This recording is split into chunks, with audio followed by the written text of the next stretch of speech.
Hello everyone, it's me, Anthony Coach, a guitarist on YouTube, today talking yet again about alternate picking. For a lot of guitarists it's the holy grail of technique. Some people put it on top as probably the trickiest technique to master. I don't know, all I know is I like the sound, I've practiced it quite a bit and I teach it quite a lot. You know, I've got a very unique perspective. Well, not that unique, there's other guitar teachers out there, but as a guitar teacher I have a somewhat unique perspective when it comes to learning guitar. I see a lot of people in various stages and as a result I see the same mistakes over and over again, which is why I created this channel, to save you time, to stop chasing things that aren't worth chasing or that you shouldn't be chasing yet. I've probably named this video something a bit clickbaity, something like, you know, don't practice alternate picking until you've mastered this thing. And that's true to an extent, so don't be too angry at me. You can practice alternate picking and licks whenever you want, but this video really is aimed at, as I said, saving you some time, because there's something that I see that some people haven't got completely to grips with before they start taking on alternate picking, and it's essential. You have to master what I'm going to talk about before you even attempt the Ingve, all that stuff. But first I want to know, down in those comments, who is your favourite picker? I know this has been a subject I've been talking about quite a bit recently, on video and off video with students.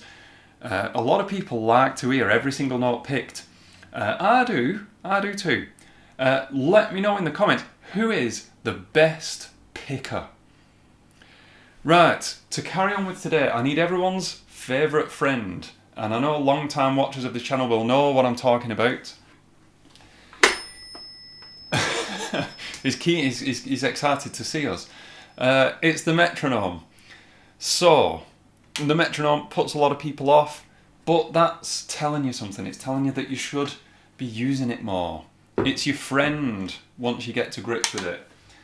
Right, because I'm talking today about subdivision, and I'm talking about this on such a basic level, I suppose. Yeah, I'll go out on a limb and say that this is basic stuff in theory. But just like how a drummer would practice rudiments over time, this exercise is aimed to be quite tricky for those who've never tried it, and to help with coordination of subdividing beats. Again, if you've watched this channel before, you know that's one of my favourite subjects, subdivision. To hear a beat, but to subdivide that, to hear beyond that beat. Because that's, I don't know, about 80 BPM.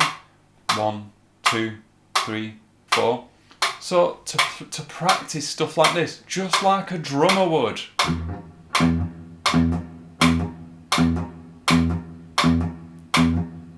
That's quite let me tell you, that's quite tricky for some people to do that, to synchronise. I do see that sometimes. Some people find that tricky. So, if you're already confident with that, move on to subdividing 1 and 2 notes per click. We're talking simple stuff here, but you've got to master it before you try that fast stuff. 1 and 2. Every time you hear one tick of the metronome, you're hearing 2 notes of the guitar. It doesn't have to be on the low E string, it can be up here.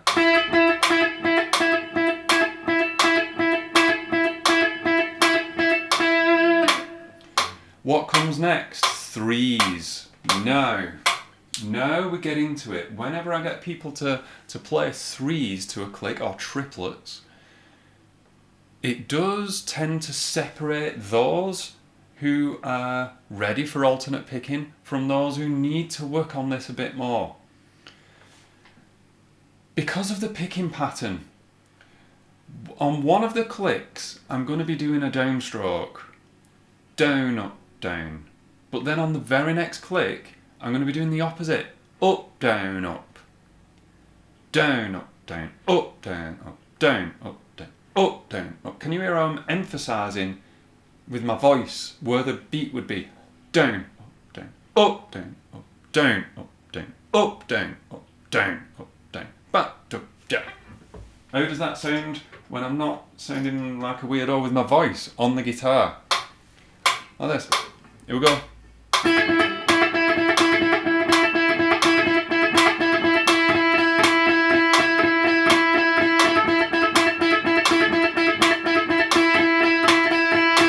Now, you can hear, hopefully, that I'm mixing the picking up a little bit. I'm going loose and nice and smooth. Then a little bit of staccato.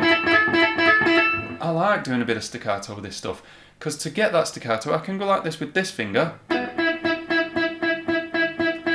I'm getting the staccato by killing the note dead with my plectrum. And what's that doing? It's keeping my plectrum extremely close to the strings. Whoops. Because you want this to be a tiny movement with this hand. Don't want any of this. Because think about how fast this eventually gets. That's just asking for trouble.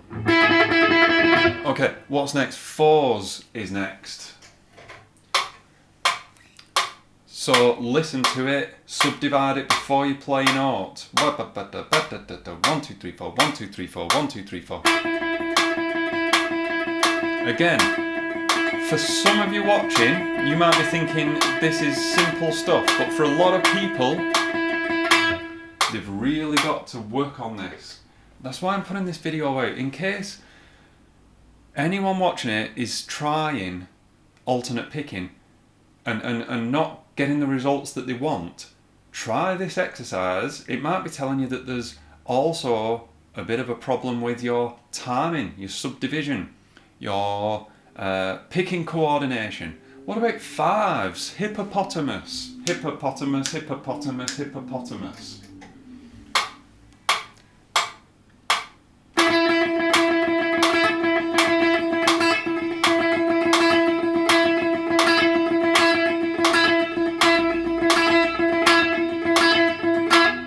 See my concentrating face then? I can't talk and do that one at the same time.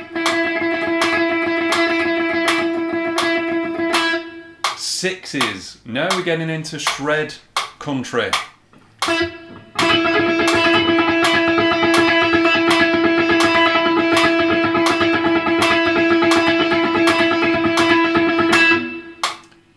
Yeah, when coordinated with all your patterns, that turns into usable shreds.